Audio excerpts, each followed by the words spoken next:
Good morning दोस्तों, Aaradhya race academy के YouTube channel में आप सभी का स्वागत है। दोस्तों, राजस्थान में आयोजित सभी प्रतियोगी परीक्षाओं के लिए राजस्थान डेली करंट अफेयर की टेस्ट सीरीज है वो शुरू की गई थी, जिसमें आज मैं आपको दोस्तों 23 और 24 नवंबर 2025 के करंट अफेयर के टॉप इंपोर्टेंट प्रश्न है वो बताने जा रहा हूं व्याख्या सहित। ये प्रश्न आपकी आगे आने वाली सभी प्रतियोगी परीक्षाओं के लिए दोस्तों महत्वपूर्ण रहने वाले हैं। अगर आपने जो पिछली क्लासें हैं वो नहीं देखी है तो आप प्लेलिस्ट में जाइए, वहां पे आपको फोल्डर मिल जाएगा राजस्थान डेली करंट अफेयर प्रश्नोत्तरी के नाम से। आपको वहां एक फोल्डर मिलेगा और उसका लिंक है वो आपको डिस्क्रिप्शन में भी मिल जाएगा, तो आप वहां जाकर जो पिछली क्लासें हैं वो जरूर देखें। रोजाना सुबह 7 बजे आपको दोस्तों ये क्लास है वो देखने को मिलेगी, राजस्थान करंट अफेयर से संबंधित ये क्लास। दोस्तों, पीडीएफ का जो लिंक है वो भी आपको दोस्तों डिस्क्रिप्शन में मिल जाएगा। आपको वहां पर टेलीग्राम चैनल का लिंक मिलेगा, तो आप वहां जाकर हमारे टेलीग्राम चैनल के लिंक के ऊपर जाके दोस्तों पीडीएफ है वो डाउनलोड कर सकते हैं। आराध्या रेस एकेडमी के यूट्यूब चैनल को अगर आपने अभी तक सब्सक्राइब नहीं किया तो सब्सक्राइब जरूर कर लें, बेल आइकन को दबाएं, क्लास को लाइक और अपने दोस्तों के पास में शेयर जरूर करें। तो चलिए दोस्तों शुरू करते हैं आज के अपने करंट अफेयर के प्रश्न में। देखिए पहला प्रश्न, देखिए इसमें राजस्थान में दुर्लभ बीमारियों से पीड़ित बच्चों के लिए वरदान बनी मुख्यमंत्री आयुष्मान बाल संबल योजना में क्या प्रावधान है। बहुत ही अच्छा प्रश्न है दोस्तों। राजस्थान में दुर्लभ बीमारियों से पीड़ित बच्चों के लिए वरदान बनी मुख्यमंत्री आयुष्मान बाल संबल योजना में क्या प्रावधान है। दोस्तों, ऑप्शन आपके सामने यहाँ पर दे रखे हैं और बताना है कि कौन सा ऑप्शन इसमें सही है। तो दोस्तों यहाँ पर देखिए 50 लाख रुपए तक का निःशुल्क उपचार है और 5,000 रुपए प्रतिमाह की अतिरिक्त सहायता है वो प्रदान की जाती है मुख्यमंत्री आयुष्मान बाल संबल योजना में। तो यहाँ पर इसमें राइट आंसर हो जाएगा ए नंबर का ऑप्शन, बिल्कुल सही। व्याख्या के अंदर देखिए दोस्तों, देखिए इसका उद्देश्य क्या है बाल संबल योजना का। तो इसमें इसका उद्देश्य है दुर्लभ बीमारियों से पीड़ित बच्चों को इलाज और अन्य आवश्यक सुविधाओं के लिए आर्थिक सहायता देना। वित्तीय सहायता दोस्तों, बच्चों को प्रतिमाह 5,000 रुपए की वित्तीय सहायता दी जाती है और आय सीमा इस योजना के तहत बच्चों के माता पिता या पालनकर्ता के लिए आय सीमा लागू नहीं है। ये आपको इसमें याद रखना है।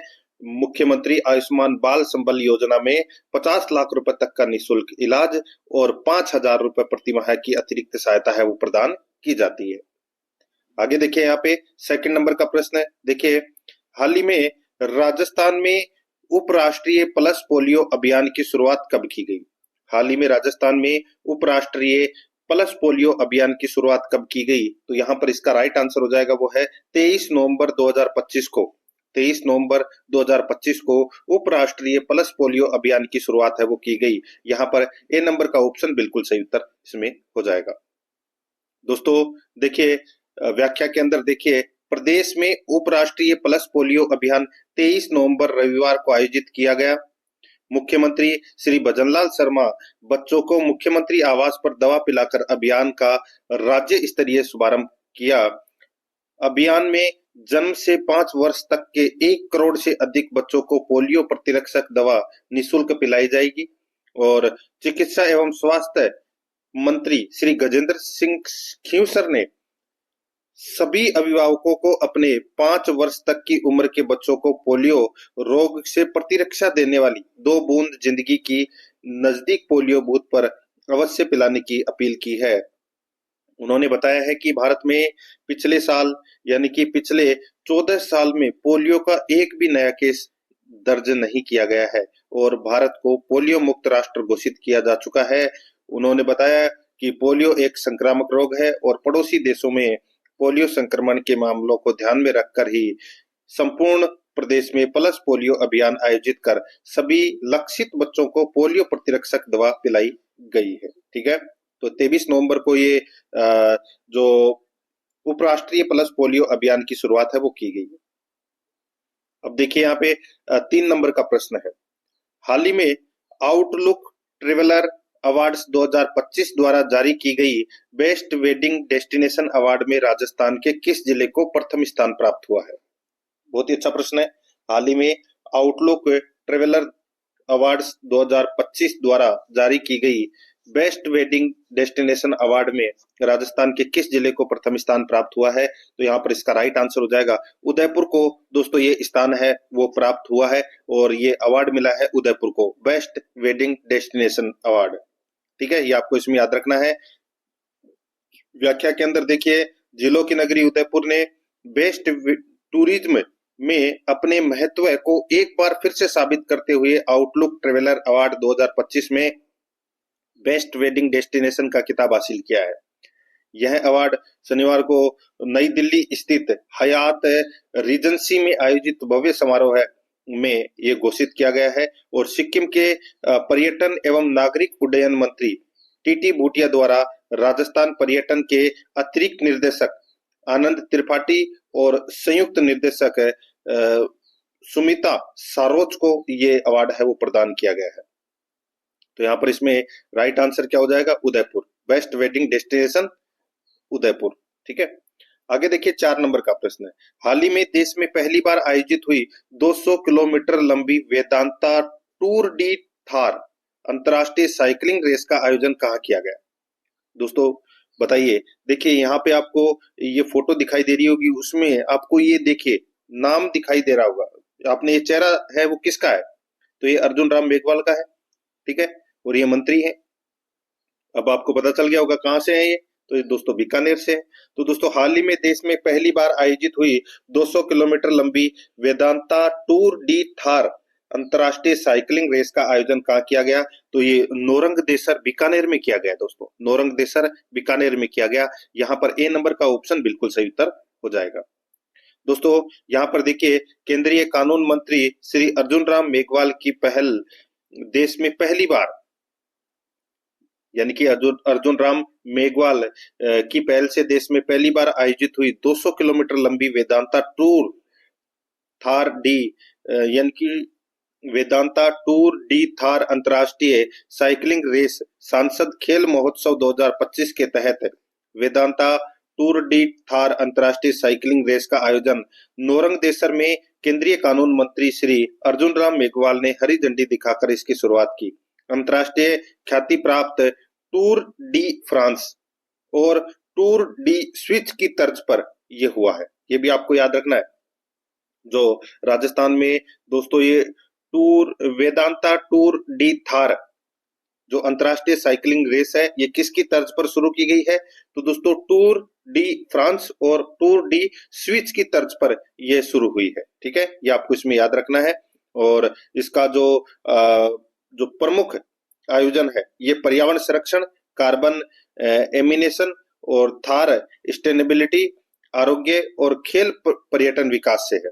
इसका मुख्य ध्येय फ्रांस, स्विट्जरलैंड, सिंगापुर समेत देश भर के अंतरराष्ट्रीय साइकिलिस्टों ने दोस्तों इसमें भाग लिया है। तो यहाँ पर इसमें राइट आंसर क्या हो जाएगा? नोरंग देसर बीकानेर। 5 नंबर का प्रश्न है, इसमें देखिए, राजस्थान का पहला किसान ड्रोन प्रशिक्षण केंद्र किस विश्वविद्यालय में बनाया जा रहा है? राजस्थान का पहला किसान ड्रोन प्रशिक्षण केंद्र किस विश्वविद्यालय में बनाया जा रहा है? तो दोस्तों ये कहां पर बनाया जा रहा है? तो ये कृषि विश्वविद्यालय जोधपुर में बनाया जा रहा है दोस्तों। यहाँ पर इसमें ए नंबर का ऑप्शन राइट आंसर हो जाएगा, ये जोधपुर में बनाया जा रहा है। अब इसकी दोस्तों व्याख्या देखिए, यहाँ पर मैं आपको बताऊं तो दोस्तों यह राज्य सरकार से अनुदानित पहला और एकमात्र मान्यता प्राप्त ड्रोन प्रशिक्षण केंद्र है। ठीक है, किसानों और युवाओं को ड्रोन पायलट प्रशिक्षण देना ताकि कृषि क्षेत्र में ड्रोन तकनीक का उपयोग है वो बढ़ सके, इसका प्रमुख उद्देश्य है। लाभ है ये दोस्तों, राज्य सरकार प्रशिक्षण शुल्क पर 50% अनुदान अधिकतम 35,000 प्रदान कर रही है और मान्यता है दोस्तों केंद्र को नागरिक उड्डयन मंत्रालय से दोस्तों ये मान्यता प्राप्त है। कृषि विश्वविद्यालय जोधपुर में ये दोस्तों पहला किसान ड्रोन प्रशिक्षण केंद्र है वो बनाया जा रहा है। ए नंबर ऑप्शन सही। नेक्स्ट आगे देखिए, यहाँ पे 6 नंबर का प्रश्न है, केंद्रीय गृह मंत्री ने बीएसएफ हीरक जयंती समारोह में राज्य के किस सैनिक को मरणोपरांत वीरता पदक से सम्मानित किया गया है? बताइए दोस्तों, केंद्रीय गृह मंत्री ने बीएसएफ हीरक जयंती समारोह में राज्य के किस सैनिक को मरणोपरांत वीरता पदक से सम्मानित किया गया है? तो यहाँ पर इसका राइट आंसर हो जाएगा वो है सांवलाराम बिश्नोई। सांवलाराम विस्लोई। तो यहाँ पर इसमें ए नंबर का जो ऑप्शन है वो इसका बिल्कुल सही उत्तर इसमें हो जाएगा। कहाँ के रहने वाले हैं? तो दोस्तों बाड़मेर के गुड़ामालानी क्षेत्र के बांड गांव निवासी है दोस्तों ये। और बीएसएफ यानी कि सीमा सुरक्षा बल के जाबाज हेड कांस्टेबल सांवलाराम बिश्नोई की शहादत को देश ने नमन किया है। और सीमा सुरक्षा बल के हीरक जयंती यानी कि डायमंड जुबली समारोह में उन्हें राष्ट्रपति द्रौपदी मुर्मू और दोस्तों केंद्रीय गृह मंत्री अमित शाह के द्वारा दोस्तों मरणोपरांत वीरता पदक से सम्मानित है वो किया गया है। तो यहाँ पर इसमें राइट आंसर क्या हो जाएगा? सांवलाराम बिश्नोई। आगे देखिए 7 नंबर का प्रश्न है, भोपाल में आयोजित इंडिया नेशनल ओपन टूर्नामेंट में राजस्थान के किस खिलाड़ी ने 2 स्वर्ण पदक जीते हैं? भोपाल में आयोजित इंडिया नेशनल ओपन टूर्नामेंट में राजस्थान के किस खिलाड़ी ने 2 स्वर्ण पदक जीते हैं? राइट आंसर हो जाएगा रवि ओझा ने दोस्तों 2 स्वर्ण पदक है वो जीते हैं। ठीक है, रवि ओझा ने 2 स्वर्ण पदक जीते हैं। और ये रवि ओझा है दोस्तों राजस्थान के लूणी क्षेत्र के सालावास गांव निवासी है। ठीक है, और भोपाल में आयोजित इंडिया नेशनल ओपन चैंपियनशिप में 2 स्वर्ण पदक इन्होंने जीते हैं। उन्होंने दोस्तों 10 मीटर एयर राइफल और 50 मीटर इवेंट में यह उपलब्धि हासिल की है। इन स्पर्धाओं में रवि ओझा ने कुल 557 अंक प्राप्त किए, जिसके बाद उन्हें नेशनल टूर्नामेंट के लिए क्वालिफाई है वो कर दिया गया है। तो दोस्तों यहाँ पर इसमें राइट आंसर क्या हो जाएगा? ए नंबर का ऑप्शन बिल्कुल सही, रवि ओझा इसका बिल्कुल सही। अब देखिए दोस्तों यहाँ पे 8 नंबर का प्रश्न है, राजस्थान में खेलो इंडिया यूनिवर्सिटी गेम्स 2025 का आयोजन कब से कब तक किया जा रहा है? खेलो इंडिया यूनिवर्सिटी गेम्स का आयोजन कब से कब तक किया जा रहा है? तो दोस्तों ये 24 नवंबर से 5 दिसंबर तक है ये खेलो इंडिया यूनिवर्सिटी गेम्स 2025 का आयोजन है वो किया जा रहा है। यहाँ पर ए नंबर का जो ऑप्शन है वो इसका बिल्कुल सही उत्तर इसमें हो जाएगा। और राजस्थान के खेल मंत्री कौन है? तो दोस्तों राज्यवर्धन सिंह राठौड़ है। ठीक है दोस्तों, यहाँ पर देखिए व्याख्या के अंदर खेलो इंडिया यूनिवर्सिटी गेम्स 2025 राजस्थान में 24 नवंबर से 5 दिसंबर के बीच खेलो इंडिया यूनिवर्सिटी गेम्स का आयोजन हो रहा है। यह पहला मौका है जब प्रदेश में खेलो इंडिया यूनिवर्सिटी गेम्स की प्रतियोगिता आयोजित होगी। इसमें देश भर के करीब 5000 खिलाड़ी सहित 7000 से ज्यादा प्रतिभागी इसमें शामिल होंगे। इसमें 23 पदक विजेता खेल और एक प्रदर्शन खेल है वो इसमें शामिल है। और ये राजस्थान के 7 शहरों में होगा। यह जयपुर, अजमेर, भरतपुर, कोटा, उदयपुर, जोधपुर और बीकानेर में देश भर के खिलाड़ी दोस्तों 24 खेलों में ये हिस्सा ले रहे हैं। तो यहाँ पर इसमें राइट आंसर हो जाएगा 24 नवंबर से 5 दिसंबर के बीच में दोस्तों ये खेलो इंडिया यूनिवर्सिटी गेम्स का आयोजन है वो किया जा रहा है। ए नंबर का ऑप्शन बिल्कुल सही। और दोस्तों ये जो अगला प्रश्न है ये दोस्तों एक इनामी प्रश्न है। ठीक है, इसका दोस्तों आपको उत्तर है वो कमेंट में देना होगा और लॉटरी के माध्यम से दोस्तों आपको उचित इनाम है वो दिया जाएगा। यहाँ पर आप देख सकते हैं दोस्तों प्रश्न है 26 नवंबर को कौन सा दिवस मनाया जाता है? 26 नवंबर को कौन सा दिवस मनाया जाता है? संविधान दिवस, गुरु तेग बहादुर दिवस, राष्ट्रीय प्रेस दिवस या मत्स्य दिवस? इसका उत्तर आपको कमेंट में देना है। और आराध्या RS एकेडमी के यूट्यूब चैनल को अगर आपने अभी तक सब्सक्राइब नहीं किया तो सब्सक्राइब जरूर करें, बेल आइकन को दबाएं, क्लास को लाइक और अपने दोस्तों के पास में शेयर जरूर करें। मिलते हैं दोस्तों नेक्स्ट क्लास में। जय हिंद, जय भारत।